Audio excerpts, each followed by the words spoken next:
Mr Speaker, I move that this House congratulates the members of our record-breaking Olympic team on their outstanding performance in Rio.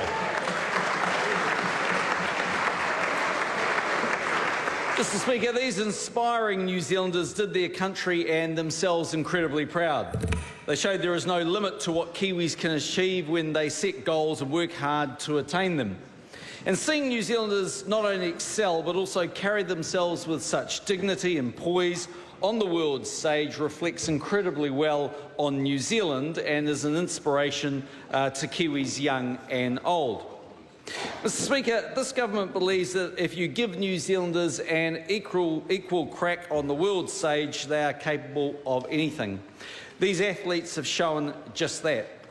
That you can grow up in a town of several hundred in a country of 4.7 million at the bottom of the South Pacific and you can be a world beater.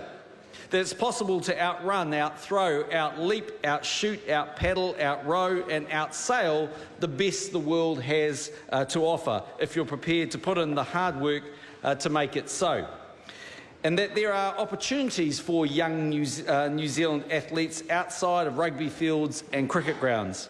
Because Rio saw our Olympians top the podium of 9 different sports. And the 18 medals won represent our best ever medal haul, far surpassing the 13 won at Seoul and London in 1988 and 2012 respectively. The question is that the motion be agreed to. Mr Speaker. Thank you, Mr Speaker. I rise to support the Prime Minister's motion and to extend our congratulations to our Olympic team, who have done a superb job. They've done us very proud. 18 medals, 4 gold, 9 silver and 5 bronze. The 4th highest number of medals per capita, and as the Prime Minister has just said, a demonstration that even a small country like ours, with hard work, grit and determination, anything is possible.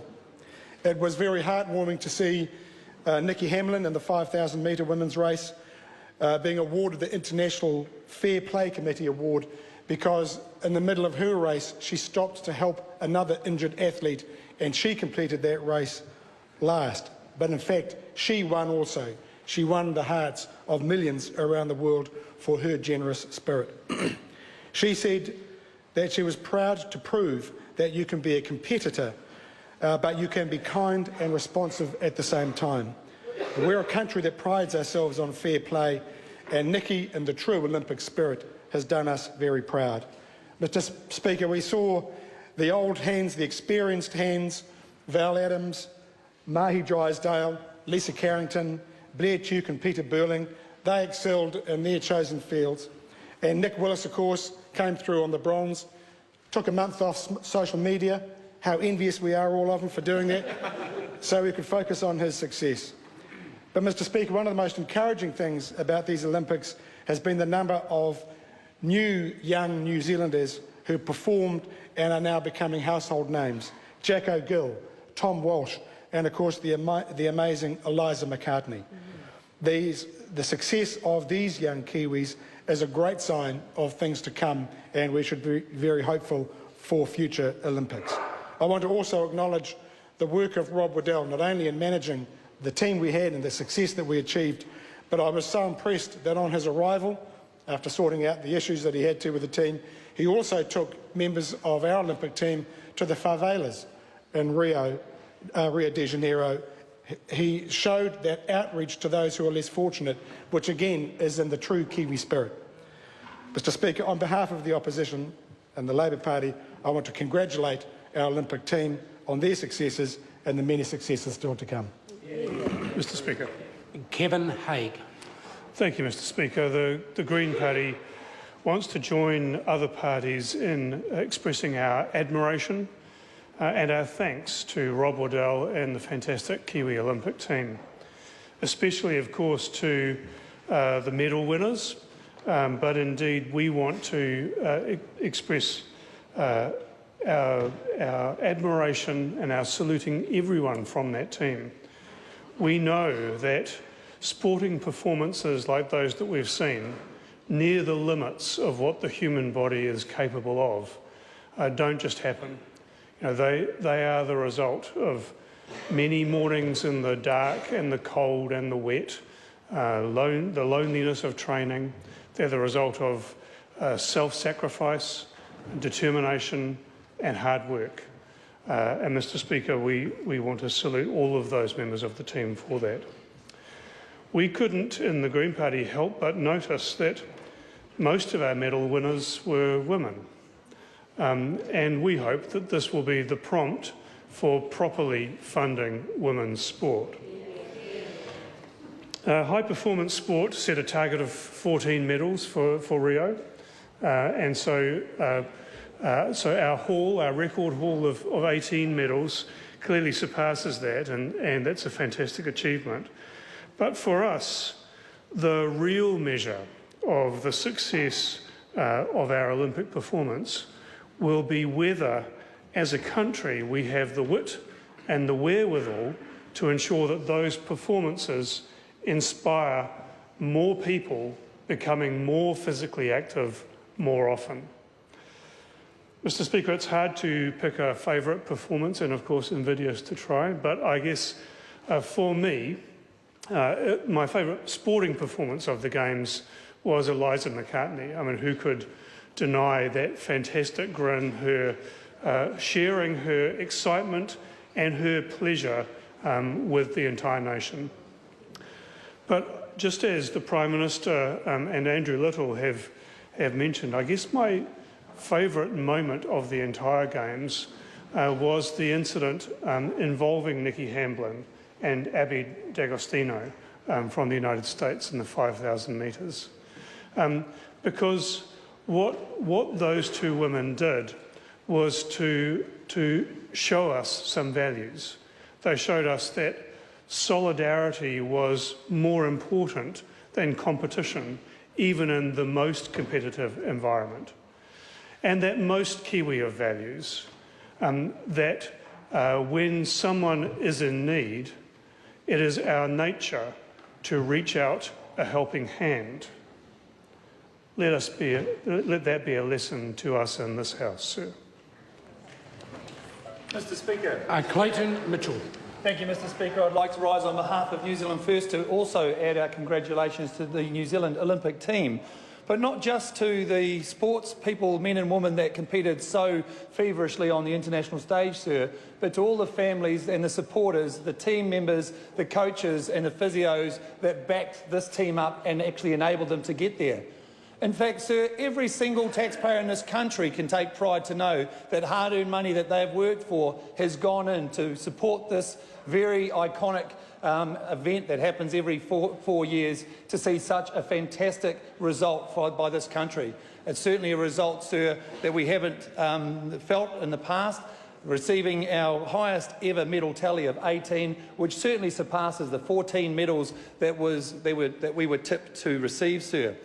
We also note the four gold, the 9 silver and the 5 bronze, and those people have been heroed. But there were people that also missed out on the international stage, people that we thought were going to make it and didn't. And the fact that New Zealanders still stand in solidarity and support for those, the Black Sticks being one of them, sir, that is twice in a row they've missed out only just, but we can absolutely attest to their hard work, their dedication to be there. And of course, sir, our equestrian team we had high hopes for. And to see as each of those bars dropped one by one, we saw our medal drop away from us, but it was great to see that New Zealand stood by our people as they went through that.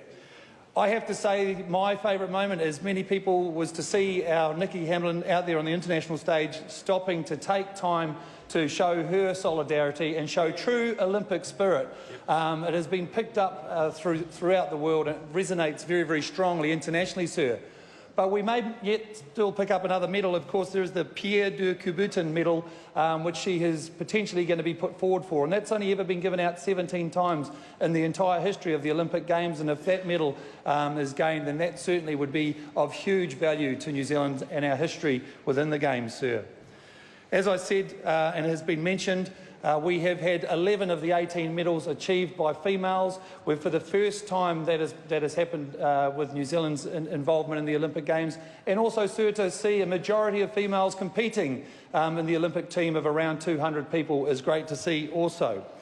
Sir, I just would like to finish again in supporting the House and congratulating our Olympic heroes and heroines, and also to acknowledge the hard work that is still going on today with our Paralympians, which will be taking to that stage on the 7th of next month. And sir, a thought to think about as we go into new sporting events and of course the 2020 Olympic Games in Tokyo is the people that paid and enabled this event to take place and put our sports people on the international stage so that we can swell with national pride. We should have given them the ability to watch these games of national significance live and free to air as we once enjoyed in previous times gone by. And we'd like to see this House support that as it comes up in the future. It is affordable, and I think if you ask the people and stay in touch with New Zealanders, there is a huge desire for it. Thank you, Mr. Speaker. Speaker. The Honourable Te Urara Flavel. Tēnā koe, Mr. Speaker, ko tai wāhi ki au, ko te tautoko i ngā mihi, i ngā kōrero, ki te hunga i haere ki tā wāhi, ko te hunga i Waimarie, ko te hunga kāri Waimarie, ai tū i te muro o te ahi, ko etahi ai hinga, ko etahi i eke. Ka mihi rea ki a rātou katoa. Ia au e kōrero ana mō tēnei o ngā kaupapa ka hoki ngā mahara ki a Amster Reedy, ko era te tangata te Māori tonu. I whakauru anō hoki ngā tikanga o te ao Māori ki roto i tēnei o ngā tīma, i tēnei o ngā tira. Ko te korowai tērā, ko ngā paunamu tērā. Ko Amster tērā e hinga i ngā tautata ko hipāke, ka tangi ake ki aia. So, Mr. Speaker, join with other speakers in acknowledging all those sportsmen and women who did us proud overseas. And I also acknowledge the contribution from one Amster Reedy, who pretty much set the scene with respect to kaupapa Māori with the New Zealand Olympic team in years gone by. He passed away not long ago. This wasn't only a very successful Olympics for Aotearoa New Zealand, Mr. Speaker. Can I say that I'm hugely proud of the part that Māori have played in this year's Games. It was hugely successful for Māori as well. Some of New Zealand's leading musicians, Kirsten Terito and her husband James Illingworth, created a song in Te Reo Māori to inspire our athletes, and not too many people know about that. A quarter of our 200 athletes are Māori. The Australian Olympic team, for goodness sake, also included some Māori, but they're coming home soon. And they better get home. Māori visual artist Shane Hansen of Ngāti Mahanga and Ngāti Hine led the delegation of the New Zealand team's uniform in terms of the design of the uniform. Māori BMX sensation from Te Whakatohea no Pōtiki, but previously been in Kawerau as well, Sarah Walker, has been elected to the International Olympic Committee, the IOC, so that's pretty important for us. No, I don't think so. Oh, that's all us, Bay of Plenty. Mr. Speaker, Lisa Carrington, 2 times Olympic gold medalist, was flag bearer, a huge honour to be bestowed on an athlete, and of course te aitanga mahiki, I understand, tōna whakapapa. And sir, you'll know in previous speeches that I'm not one to sort of blow the trumpet of Waiariki, but I've got to say, Mr. Speaker, that 6 of the athletes who won gold medals for New Zealand, for Aotearoa, 3 of them were born and trained in the Waiariki electorate.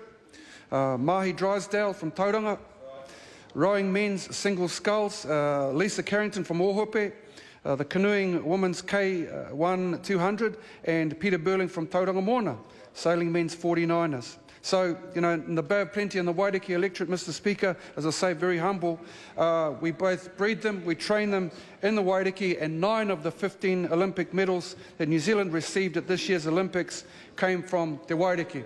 So I'm just saying the contribution that we bring to the country. Mr. Speaker, can I ask us to spare a thought, aside from all of those other athletes, to one Portia Woodman.